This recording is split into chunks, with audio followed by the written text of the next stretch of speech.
மருத்துவராவது உங்கள் லட்சியமா? அரசு பள்ளி மாணவர்கள் உட்பட 1000க்கும் மேல் மருத்துவர்களை உருவாக்கிய ஸ்பெக்ட்ரா நீட் அகாடமியில் 2024க்கான நீட் கிராஷ் கோர்ஸ் வகுப்புகள் மார்ச் 20 முதல் ஆரம்பம். அட்மிஷன் நடைபெறுகிறது. நாடாளுமன்ற தேர்தல் தேதியை தலைமை தேர்தல் ஆணையம் இன்னும் சற்று நேரத்தில் அறிவிக்க இருக்கு. அது குறித்து பேசிட்டு இருக்கோம். திரு சாமிநாதன், தமிழ்நாட்டை பொறுத்த வரைக்கும் ஐயனார் சார் ராஜஸ்தானை ஒப்பிட்டு சொன்னாரு. தமிழ்நாட்டை பொறுத்த வரைக்கும் திமுகவும் ஆட்சி பொறுப்பில் இருக்கிறாங்க. அதனால சில விமர்சனங்கள் திமுக மேலேயும் மக்களுக்கு இருக்கலாம். பாஜகவும் மத்தியில் ஆட்சி பொறுப்பில் இருக்கிறாங்க. அதனால அவங்க மேலேயும் சில அதிருப்திகள் இருக்கலாம். இப்போ ரெண்டும் அப்படின்னு வச்சு மக்கள் மதிப்பீடு செய்கிற போது அது யாருக்கு சாதகம், யாருக்கு பாதகம்? இல்ல, அப்படியான ஒரு கோணத்தை நம்பிதான் அதிமுக தொடர்ந்து அந்த களத்துல களமாடிட்டு இருக்காங்க. அவங்களும் அதை அதிமுகவுக்கு சாதகமா அமையும். மாநில அரசுக்கு மேல இருக்கிற கோபம், மத்திய அரசு மேல இருக்கிற கோபம், ரெண்டுலயும் இருக்கிறவங்க எங்களுக்கு போடுவாங்கிறது அதிமுகவினுடைய நம்பிக்கையா இருக்கு. ஆனா அப்படியான ஒரு புதிய பார்வையில அவங்க போட மாட்டாங்க. ஒருவேளை ஸ்டேட் கவர்மெண்ட் மேல இருக்கக்கூடிய அதிருப்தியில் இருக்கிறவங்க மோடியை நோக்கி போறதுக்கும், பாஜக மேல அதிருப்தியில் இருக்கிறவங்க போறவங்க திமுக நோக்கி போறதுக்கும் தான் வாய்ப்பு அதிகமா இருக்கு. ஏன்னா இப்ப இன்னொன்னு நம்ம தமிழ்நாட்டு கல்ச்சரை பொறுத்த வரைக்கும் நம்முடைய பிரச்சனைகளை புரிஞ்சுட்டு நல்ல தமிழ் மொழியினுடைய வளத்துல பேசி அந்த வீரியமா கடத்துறவங்களுக்கு தான் மக்கள்கிட்டயே போய் சேர முடியும் அப்படிங்கறதுதான் யதார்த்தமான உண்மை. இங்கெல்லாம் இந்திய கொண்டு வரணும்னு நினைச்சாங்க, ஆனா கடைசியில கொண்டு வர முடியல. இப்ப பாத்தீங்கன்னா நேற்று எந்த அளவுக்கு உங்க நுண்ணரசியல் பண்றாங்கிறத திராவிட இயக்கங்கள் கத்துக்கணுங்கிறதுக்காக அவங்க நமோயின் தமிழ் நேத்துல இருந்து கன்னியாகுமரி கூட்டத்துல ஒரு அறிவிச்சுட்டு போயிருக்காரு பிரதமர். எங்கெல்லாம் இனி பொதுக்கூட்டத்துல தமிழ்நாட்டுல பேசுறாரோ அதெல்லாம் தமிழ்ல வரும் அப்படிங்கிறாங்க.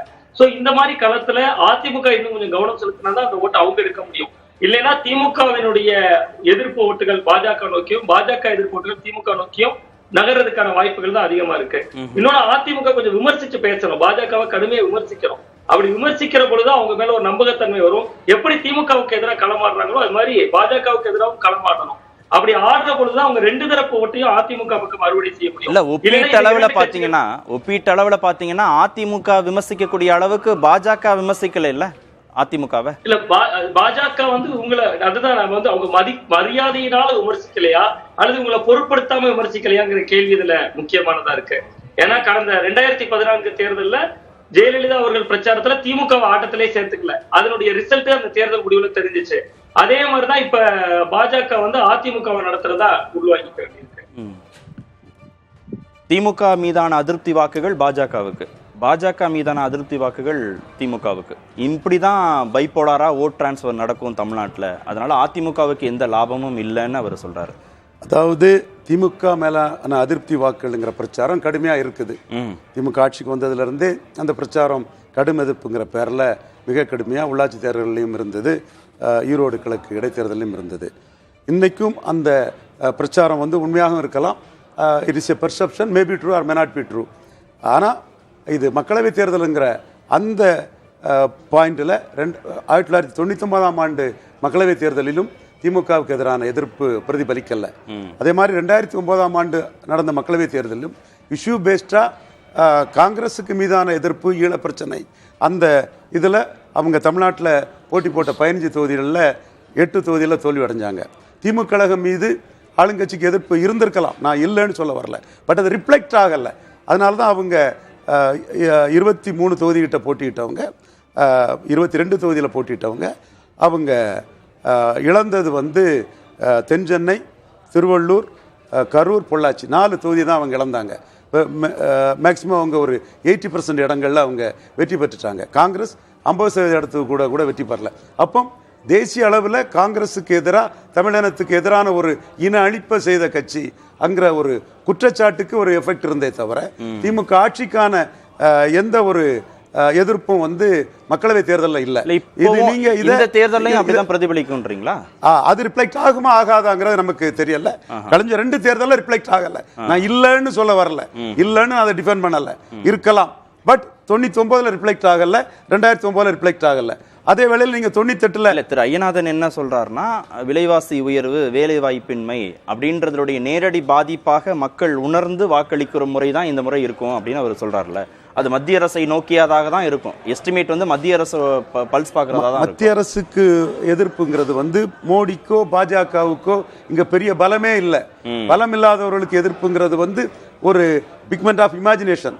3.7% வாக்குகள் தான் இருக்குது. இங்க பாஜகவின் எதிர்ப்புங்கிறது நான் முதல் சுற்றிலே சொன்னேன் இல்லையா, மெஜாரிட்டி இருந்தா அவங்க இந்த ராஷ்டிராவா கூட கொண்டு வரலாம், கான்ஸ்டிடியூஷனை அமெண்ட் பண்ணி பெரும்பான்மை மக்கள் இருக்கிறாங்க, ஏத்துக்கிறாங்கிறத நான் அதுக்கு கொண்டு வரணும்னு சொல்ல வரல. அவங்க செய்யலாம்னு சொல்லும் போது அப்படி ஒரு நிகழ்வு இந்தியாவில் எந்த காலமும் வரக்கூடாதுங்கிறதுக்காக vigilant and alert minority voters ஒரு அரசியல் கட்சி தலைவரே 18% இருக்கதா சொல்றாரு. 13 டேட்டா படி இருக்குது, 5 கூடுதலா இருக்குங்கிற சொல்லும் போது இந்த ஓட்டர்ஸ் வந்து பாஜக அணிக்கு எதிராக தான் இருப்பாங்க.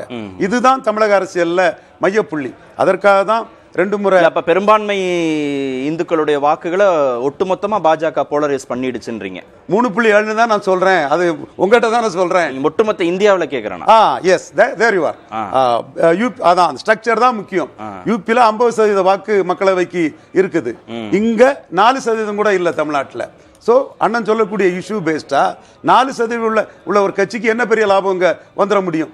50% உள்ள கட்சிக்கு யூபியில் இடபிள்யூஎஸ் கொண்டு வந்த பிறகு 8லேருந்து 10% வாக்கு சதவீதம் உயர்ந்துச்சுன்னா இப்போ ராமர் கோவிலோ 370 சட்டப்பிரிவை வந்து நீக்கினதோ சிஏஏவோ இதுவும் வந்து உயர்த்திடுமா? இதுவும் வந்து யோகேந்திர யாதவ் சொல்ற மாதிரி இந்தியா ஒரு நாடுன்னு சொன்னாலும் ஓட்டிங் பேட்டர்ல அது பல நாடு, ஒவ்வொரு மாநிலமும் ஒரு நாடு தான். இப்போ நீங்க இடபிள்யூஎஸ் வந்து நார்தன் இந்தியாவில் கம்ப்ளீட்டா அப்பர் காஸ்ட் வந்து பாஜக கன்சால்டேட் ஆனாங்க. தமிழ்நாட்டில் எல்லா கட்சியும் அதை எதிர்த்தாங்க. அதுல வந்து எந்த பலனும் பாஜகவுக்கு அதுல கிடைக்கல. பாஜகவே அதை வந்து இஷ்யூவா எடுத்து அதை கொண்டு போகல. ஒண்ணு. அடுத்தால சிஏஏ வந்து பாஜகவுக்கு வெஸ்ட் பெங்கால்லையும் அசாமிலையும் ஒரு பலனை கொடுக்கலாம். ஹைதராபாத்தில் முஸ்லீம் டாமினேட்டா இருக்கக்கூடிய ஒரு இடத்துல பலனை கொடுக்கலாம். இங்க முஸ்லீம்ஸே வந்து இந்துக்கள் தான் அந்த முஸ்லீம்ஸ் ரூலர்ஸ் ஆட்டோ முஸ்லீம் எதிர்ப்பு ஒரு 20% முஸ்லீம் இருக்கிறாங்க யூபி பீகார்ல. அந்த மாதிரிப்பட்ட ஒரு தன்மை இங்க இல்ல. சரி, திரு ஐயநாதன் என்ன பெர்செப்ஷன் வச்சிருக்காருன்னு பார்க்கலாம். இடபிள்யூஎஸ் வந்து உயர்சாதி இந்துக்களை பாஜகவுக்கு ஆதரவாக போலரைஸ் பண்ண முடிஞ்சது அப்படின்னா, ராமர் கோவில் விவகாரமோ, குடியுரிமை திருத்த சட்டமோ, காஷ்மீர்ல சிறப்பு அந்தஸ்து நீக்கப்பட்ட விவகாரமோ, இதெல்லாமும் போலரைஸ் பண்ணுமா பெரும்பான்மை இந்துக்களை? அது ஏன்னா அப்ப மட்டும் நம்ம வேலை வாய்ப்பு இல்ல விலைவாசின்னு வந்துருவோம். அதுவே நான் வந்துட்டு யூபியை வச்சே நான் உங்களுடைய சர்வே வச்சே நான் சொல்லுவேன். ப்ரிடாமினண்டா 33% வந்துட்டு ப்ரிடாமினண்டா 33% அன்எம்ப்ளாய்மெண்ட்டும் 38% வேலை வாய்ப்பு, இது விலைவாசியும் சொன்னாங்க. நல்லா கவனிங்க. ஏன்னா நான் பீகாரையும் உத்தரப்பிரதேசம் தான் வடக்குல நம்மளுக்கு அது தெற்க பொறுத்த வரைக்கும் நம்மளுக்கு கவலையே இல்லை. தமிழ்நாடு வச்சோம் அப்படின்னோம்னா அது வந்துட்டு இது வரைக்கும் பிரதிபலிக்கும், தெலுங்கானா வரைக்கும் பிரதிபலிக்கும். அது ஒண்ணு அந்த மாதிரி ஒன்றும் பிரச்சனை எல்லாம் ஒன்றும் இல்லை. இந்த நம்ம வெஸ்டர்ன் இதுல போனோம் அப்படின்னோம்னா அது டஃப் தான், டசல் தான், அது வேற விஷயம். இதுல இப்படிதான் வரும். இங்க என்ன ரொம்ப முக்கியமா ஒரு பக்தி செக்மெண்ட் வந்துட்டு பாப்புலேஷன் வந்துட்டு ராமர் பக்தி அப்படின்றது ஒரு காலகட்டத்தில் அதிகம். இன்னைக்கு அவங்களுடைய பிள்ளைங்க எல்லாம் அதிக ஓட்டரு. அதை மறுக்க சொல்லுங்க தம்பிய. அவங்க இதை எடுபடாதுன்ற நானு. சரி, பேசுவோம். நீங்க பேசுவோம். தலைமை தேர்தல் ஆணையர் அலுவலகத்துல தயாராயிட்டாங்க எல்லாரும். மருத்துவராவது உங்கள் லட்சியமா? அரசு பள்ளி மாணவர்கள் உட்பட 1000க்கும் மேல் மருத்துவர்களை உருவாக்கிய ஸ்பெக்ட்ரா நீட் அகாடமியில் 2024க்கான நீட் கிராஷ் கோர்ஸ் வகுப்புகள் மார்ச் 20 முதல் ஆரம்பம். அட்மிஷன் நடைபெறுகிறது.